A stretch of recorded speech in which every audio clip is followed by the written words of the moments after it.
some special characters in documents which are not available on a standard keyboard. In computer terminology, such special characters are called symbols. A particular mark that represents some piece of information is called a symbol.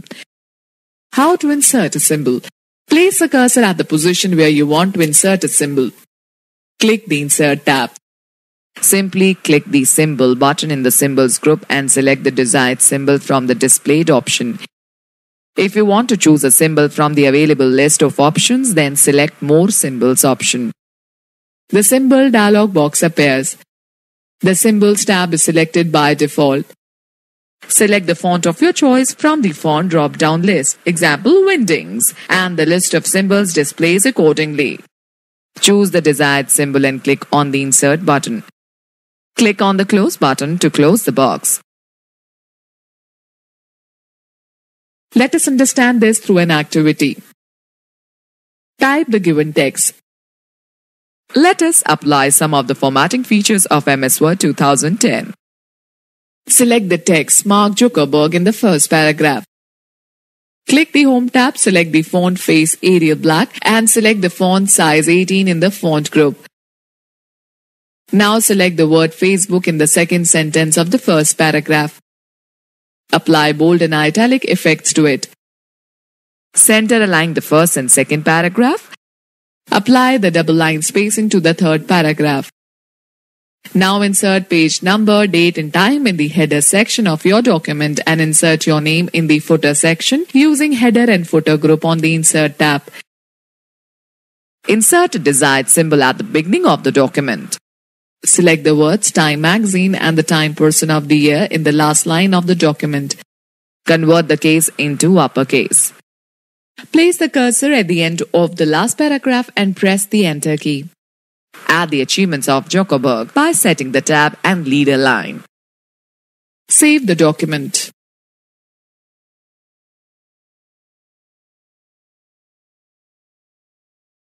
Okay students, let us understand page formatting. In the previous sections, you have studied the concepts of character formatting and paragraph formatting. Similar to the above-mentioned formatting styles, MS Word also provides a facility of page formatting, which includes the setting of page layout, size, orientation, margins, etc. There are times when the default page setting does not meet your requirement. Word allows you to make changes in the default page setting as per your need. Let us take a quick view. The shortcut to split the document window is Alt plus Ctrl plus S, and to remove the split window, press the key combination again. Page size. Select the Page Layout tab. Click the Size button in the Page Setup group and drop-down menu appears. The current paper size is highlighted. Select any predefined page size from the menu. You will observe that the page size of the document changes accordingly. If you want to custom the page size, click on the More Paper Sizes option.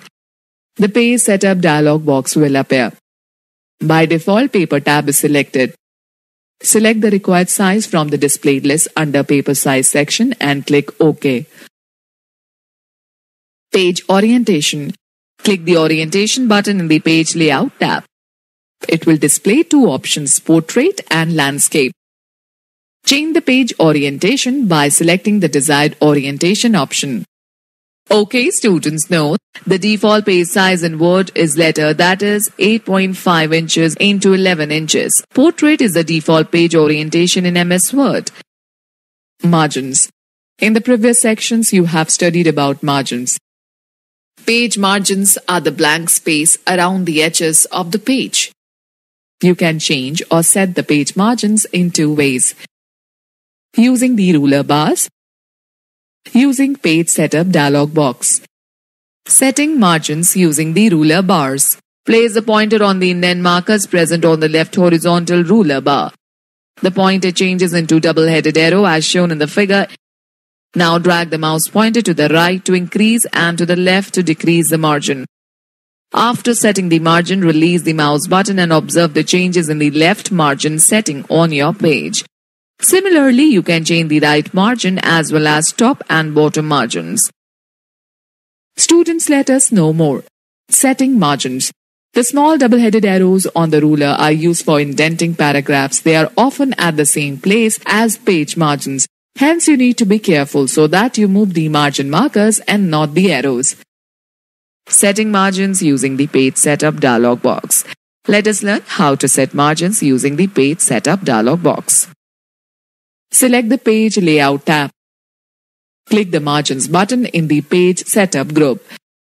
A drop-down list of options appears. The normal option is selected by default. Select the desired predefined margin from the drop-down list. Select the Custom Margins option from the drop-down list to specify your own margin settings. The Page Setup dialog box will appear as shown in the figure. On the Margins tab, click the Increment or Decrement buttons next to the top, bottom, left and right fields to increase or decrease the margin settings respectively. In Apply to box, choose any option and click OK.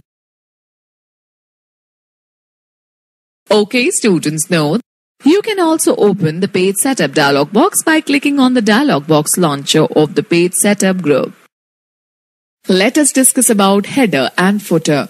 You must have seen that usually the title of the chapter is present at the top of the page and the page number at the bottom.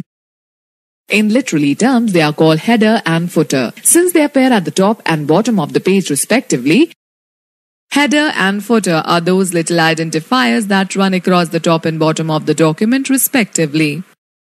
They include such information like page numbers, date, title of a book or chapters, author's name and slideshow, theme, etc. They can also be modified later. Whenever you need to repeat certain text or graphics on each page, you can use header and footer. It is a time-saving technique. The header and footer buttons are found in the Header and Footer group on the Insert tab. Click the Header button. Select the Edit Header option from the drop-down menu. An additional tab with the name Design appears on the ribbon.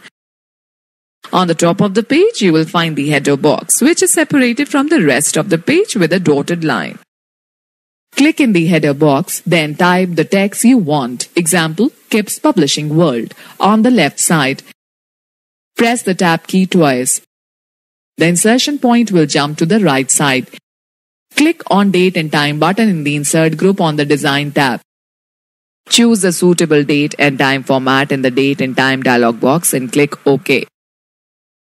The date and time now appears in the document accordingly. Click the Footer button on the Insert tab and select the Edit Footer option. The footer box will appear at the bottom of the page. You will observe that the insertion point appears on the left side of the footer box. Press the Tab key once. The insertion point will jump to the center of the page. Click on the Page Number button in the Header and Footer group on the Design tab and choose the desired format from the drop-down list. Or select the Format Page Numbers option from the drop-down list. Select the required format from the Page Number Format dialog box. Click OK. Click the Close Header and Footer button on the Design tab to close the Header and Footer tool. Alright students, let us share an important tip. If you want to remove the header, footer, page number from your document, simply click on the respective buttons in the Header and Footer group on the Insert tab. Select the Remove Header or Remove Footer or Remove Page Number options from the drop-down menu. You can activate the header and footer of a document by simply double-clicking at their respective sections in the document.